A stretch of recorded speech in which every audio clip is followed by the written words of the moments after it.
आप सभी को नमस्कार। भारत ने अपना स्वदेशी यानी इंडिजीनियस फास्ट ब्रीडर रिएक्टर का कोर लोडिंग शुरू हो चुका है, कर दिया है। इसके बाद में इलेक्ट्रिसिटी जनरेट होगा। अगर यह इलेक्ट्रिसिटी जनरेट करने लगता है जो 500 मेगावाट है, तो यह विश्व का दूसरा देश होगा हमारा भारत जो फास्ट ब्रीडर रिएक्टर को कमर्शियली यूज करेगा। चलिए इस वीडियो के माध्यम से हम समझते हैं कि एक्चुअली कोर लोडिंग क्या होता है। सबसे पहले ये देखेंगे, उसके बाद में फास्ट ब्रीडर रिएक्टर क्या होता है। एक्चुअली हमारे यहाँ 3 स्टेज का न्यूक्लियर रिएक्टर प्रोग्राम चल रहा, उसमें से दूसरा स्टेज होता है। तो तीनों स्टेज ब्रीफली देखेंगे। न्यूक्लियर रिएक्टर कैसे काम करता है, उसमें फ्यूल क्या यूज करते हैं और फ्यूल में कौन सा रिएक्शन होता है, ये सारी चीज इस वीडियो के माध्यम से और इन्फोग्राफी के माध्यम से समझने का प्रयास करेंगे। चलिए शुरू करते हैं न्यूज। लेकिन उससे पहले अगर आप नए हैं और इस वीडियो को देख रहे हैं तो प्लीज इस चैनल को सब्सक्राइब कीजिए। चलिए देखते हैं न्यूज क्या है। भारत का जो 3 स्टेज यानी त्रिस्तरीय न्यूक्लियर प्रोग्राम है, उसमें से दूसरा स्टेज का कोर लोडिंग बिगिन हो चुका है, जो भारत का पहला इंडिजीनियस यानी स्वदेशी फास्ट ब्रीडर रिएक्टर है। फास्ट ब्रीडर रिएक्टर मींस जितना, उसको बोलते हैं कि हम जितना फ्यूल यूज करते हैं ना, उससे ज्यादा फ्यूल हमको ये बना के देता है, इसलिए ब्रीडर बोलते हैं फास्ट ब्रीडर रिएक्टर। अभी थोड़ी देर में अच्छी तरह समझ जाएंगे। यह कहां पे है? कलपक्कम में है, तमिलनाडु में।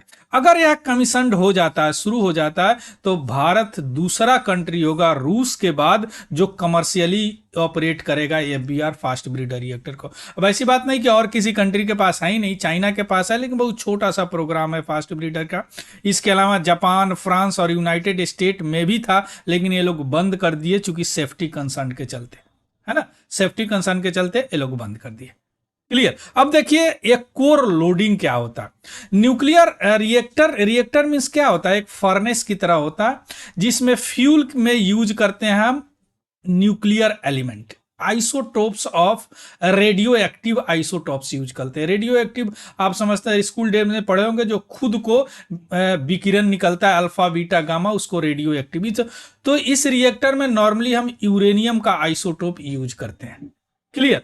तो एक फर्नेस कोर लोडिंग क्या होता है, इसमें अगर न्यूक्लियर फ्यूल डल गया कोर में तो उसको कोर लोडिंग बोलते हैं। तो ये डलने के बाद क्या होता है, एक क्रिटिकली अचीव कराया जाता है, यानी चरम सीमा, उसको हिंदी में बोलिए क्रिटिकली अचीव, जिसमें क्या होता है रिएक्शन करा के दिखाया जाता है। और न्यूक्लियर फ्यूजन रिएक्शन अभी देखेंगे, अगर सही सलामत हो जाए तब वह इलेक्ट्रिसिटी जनरेट करने लगता है, यह जो है 500 मेगावाट जनरेट करेगा, या एफबीआर। क्लियर। यह थर्ड स्टेज का है, हमारा न्यूक्लियर प्रोग्राम का थर्ड स्टेज है। और इसको बनाया है किसने? भारतीय नाभिकीय विद्युत निगम लिमिटेड, भवानी। अटल बिहारी वाजपेयी जब प्राइम मिनिस्टर से, तब 2003 में इसका स्थापना हुआ था। शुरू में ऐसा बताया गया कि 2010 में यह शुरू हो जाएगा, लेकिन नहीं हो पाया। फिर दूसरा टारगेट था 2022 में, फिर नहीं हो पाया, तो अब 24 में यह हो रहा है। क्लियर। अब इसको न्यूक्लियर फ्यूल समझने से पहले हम समझते हैं किसी भी एटम का संरचना। उसके बाद देखेंगे कितने तरह का रिएक्शन होता है, जैसे यहां पे फ्यूजन आया जिसको विखंडन बोलते हैं, है ना। देखिए किसी भी एटम का संरचना ऐसे होता है, यानी नाभिक में क्या होते हैं, नाभिक में होते हैं इलेक्ट्रॉन और न्यूट्रॉन, प्रोटॉन और न्यूट्रॉन। प्रोटॉन पे पॉजिटिव चार्ज होता है और न्यूट्रॉन पे निगेटिव चार्ज होता है। और इसके बाहरी कक्षा में जो घूमते रहते हैं उसको इलेक्ट्रॉन बोलते हैं, इस पे निगेटिव चार्ज होता है। यानी प्रोटॉन और न्यूट्रॉन दोनों बराबर होता है, प्रोटॉन और इलेक्ट्रॉन दोनों बराबर होता है, न्यूट्रॉन जरूरत नहीं कि बराबर होता है। अब प्रोटॉन और न्यूट्रॉन की संख्या को बोलते हैं एटॉमिक नंबर, ध्यान से समझिए। और प्रोटॉन प्लस न्यूट्रॉन की संख्या को बोलते हैं एटॉमिक मास, परमाणु भार, परमाणु संख्या। क्लियर। अब किसी भी एटम का अगर परमाणु संख्या बराबर हो, यानी एटॉमिक मास नंबर सेम हो, जबकि एटॉमिक मास अलग अलग हो, सेम नहीं हो, तो उसको बोलते हैं आइसोटोप्स। ठीक इसके उल्टे, अगर यह सेम नहीं हो, यह सेम हो, तो आइसोबार। लेकिन यहां हमको काम है आइसोटोप से ही चल जाएगा। क्लियर। यह होता है आइसोटोप और आइसोबार, और एटम का संरचना ऐसे होता है।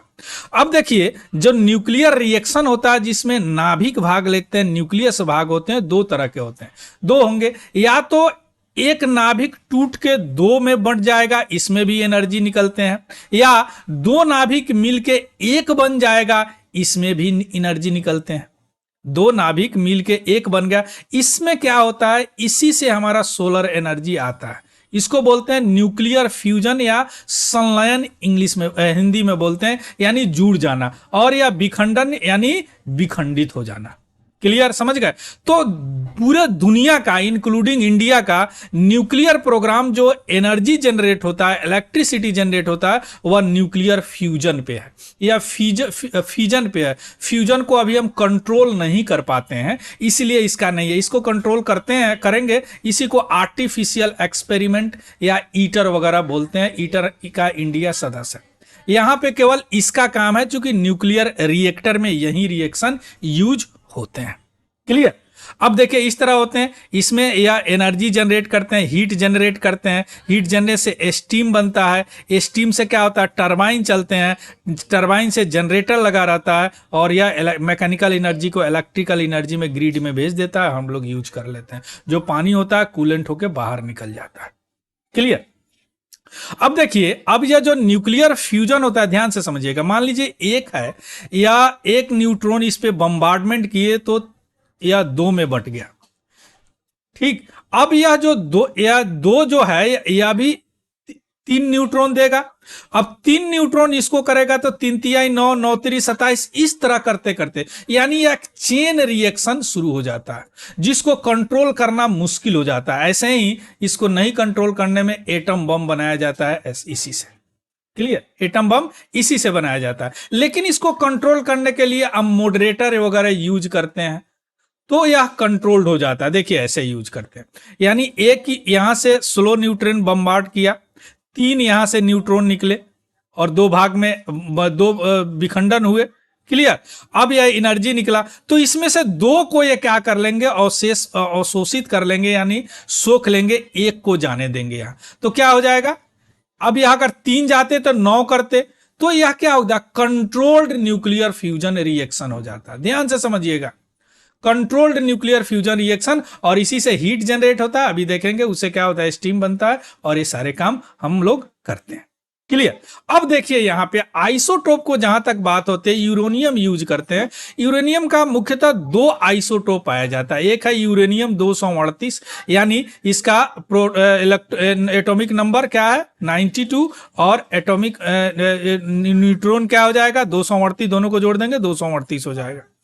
और यह यूरेनियम 235 है। यह 1% से कम पाया जाता है, 1% से भी कम, और यह 90% से ज्यादा पाया जाता है, 90% से ज्यादा पाया जाता है। अब प्रॉब्लम यह है कि हमको फ्यूजन रिएक्शन करना है तो विखंडन होना चाहिए, यानी इसको रिएक्शन करेंगे तो दो भाग में बंटना चाहिए। अब यह अगर बंटता है उसको बोलते हैं फिसाइल मटेरियल। तो यह है फिसाइल, यह न्यूक्लियर रिएक्टर में बंटेगा, लेकिन यह नहीं विखंडित होता है। यूरेनियम है लेकिन नहीं विखंडित होता है, इसको बोलते हैं फर्टाइल। तो इसको क्या करते हैं, किसी और के साथ रिएक्शन करा के कोई और मटेरियल बनाते हैं, और वह जाके विखंडन होता है। अब इसको इनरिच यूरेनियम भी बोलते हैं। तो कई बार होते हैं कि इसको इन एक प्रोसेस से 235 बनाते हैं, उसके बाद यूज करते हैं। लेकिन अगर 2 से 3% तक इनरिच करते हैं तो यूज इलेक्ट्रिसिटी में करते हैं, और ज्यादा करते हैं 40 से तो एटम बम में यूज करते हैं। इस बार यूपीएससी में पूछा था। क्लियर? इनरिचमेंट ये हो गया। अब देखिए यह जो 1% से ज्यादा भी है, इंडिया में तो पाया नहीं जाता, बहुत कम पाया जाता है। 2005 में जो न्यूक्लियर एग्रीमेंट हुआ था, उसके बाद में डोमेस्टिक यूज करने के लिए बाहर के कंट्री मुझे दे रहे थे, यूएसए के साथ हुआ। तो इसका मेरे पास है ही नहीं, लेकिन मेरे पास एक और चीज है, उसको बोलते हैं थोरियम। जो थोरियम क्या फर्टाइल है, यानी वह खुद विखंडन नहीं होता, लेकिन कुछ करने के बाद किसी और मटेरियल के साथ ये विखंडित हो जाता है। इसी के लिए हमने क्या किया, 3 स्टेज बनाया। अब देखिए कैसे बनाया। थ्री फेज जो प्रोग्राम है वह हमारे प्रोग्राम के जन्मदाता डॉक्टर होमी जे भाभा, जो फादर ऑफ न्यूक्लियर प्रोग्राम माने जाते हैं, और डॉक्टर विक्रम साराभाई हैं, उन्होंने एफबीआर को डेवलप किया। सबसे पहले रिकॉग्नाइज किया कि एपीआर डेवलप किया जाए। क्लियर? क्यों किया जाए? चूंकि हमारे पास एक ऐसा मटेरियल है थोरियम जो कि फर्टाइल मटेरियल है, उसको यूज किया जाए, उसको यूज किया जाए, थोरियम को यूज किया जाए। और हमारे पास पूरे विश्व का लगभग 25% सारे कोस्टल रीजन में पाए जाते हैं, सारे कोस्टल रीजन में यह पाए जाते हैं। क्लियर? अब देखिए यहां पे डिपार्टमेंट ऑफ एटॉमिक एनर्जी जो 3 स्टेज न्यूक्लियर प्रोग्राम शुरू किया। क्यों? चूंकि हमारे पास थोरियम रिजर्व अबंडेंटली प्रेजेंट में पाए जाते हैं। अभी धीरे धीरे क्लियर हो जाएगा सारी चीज। तो 3 स्टेज में क्या करते हैं हम, क्या करते हैं 3 स्टेज में फर्टाइल मटेरियल को फिसाइल बनाते हैं। जो फर्टाइल मटेरियल उसको बोलते हैं जो थर्मल न्यूट्रॉन से या फिसाइल में कन्वर्ट नहीं होता है, यानी फिसाइल में कन्वर्ट नहीं होता है। क्लियर? तो उसको हम फिसाइल बनाते हैं। क्लियर? अब यहां पे समझिए, देखिए फर्स्ट स्टेज में क्या करते हैं, यूरेनियम 238 तो यूज करेंगे नहीं चूंकि फर्टाइल है, तो 235 यूज करते हैं। क्लियर? यूज करने के बाद क्या होता है, इससे हमको हीट निकलता है, यानी एनर्जी निकलता है, उसको हम इलेक्ट्रिसिटी कर लेते हैं। इसके अलावा यहां पे बाई प्रोडक्ट निकलता है प्लूटोनियम 239। ध्यान से समझिए क्या निकलता है, प्लूटोनियम 239। अब सेकेंड स्टेज में हम क्या करते हैं रिएक्टर में, ये प्लूटोनियम 239 को ही हम फ्यूल की तरह यूज करते हैं और इसके साथ मिला देते हैं यूरेनियम 238।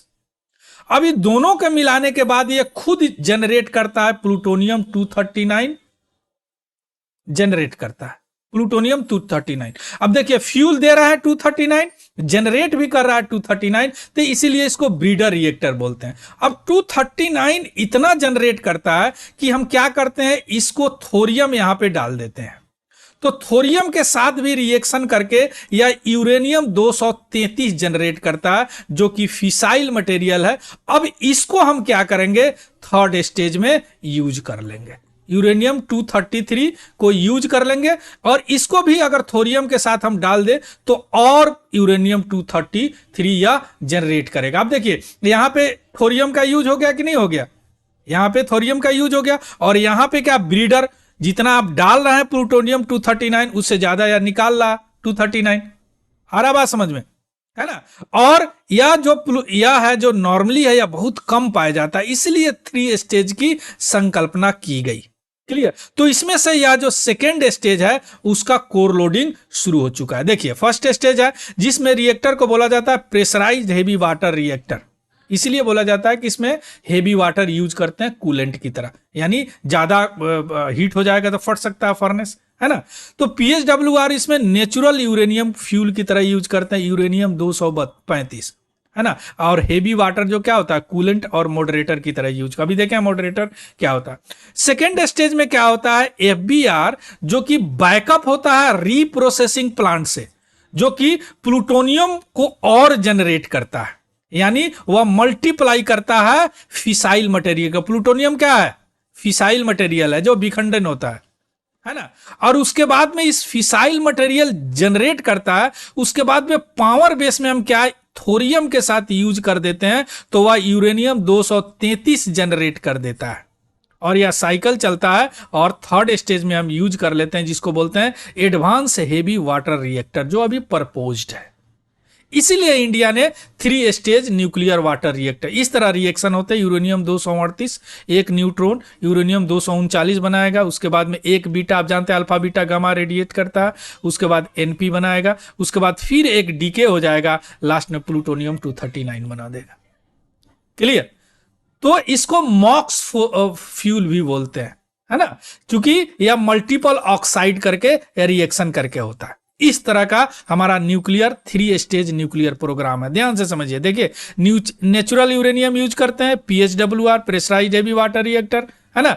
अब इलेक्ट्रिसिटी जनरेट हुआ। इसके बाद में क्या हुआ, प्लूटोनियम यूज किया। प्लूटोनियम के बाद डिप्लेटेड यूरेनियम जो इनरिच नहीं है, यूरेनियम 238 डिप्लेटेड बोलते हैं, जो इनरिच नहीं है, यानी फर्टाइल है फिसाइल नहीं है, मैं विखंडित नहीं कर सकता। और इसमें सेकेंड स्टेज में यूज करते लेते हैं। अब यह तो यूज करते हैं, इसके अलावा इसके साथ रिएक्शन करके और प्लूटोनियम बना देता है। और यहां पे हम थोरियम यूज कर देते हैं, जिससे क्या बना देता है, या यूरेनियम 233। और इस यूरेनियम 233 को थर्ड स्टेज में यूज कर ले। तो ये क्या हो गया, क्लोज्ड साइकिल हम को फॉलो करने के लिए यह प्रोग्राम बनाए। क्लियर। और इस तरह हम यूज कर लेते हैं इलेक्ट्रिसिटी में। So this is all about the news. इसका पीडीएफ हमारे Telegram channel Tiwari general study से आपको मिल जाएगा, उसको भी ज्वाइन कर लीजिएगा। और ये अगर कुछ सीखे हैं या इंफॉर्मेटिव है तो प्लीज इसको लाइक जरूर कीजिएगा। So thank you, have a good day and happy learning. Thank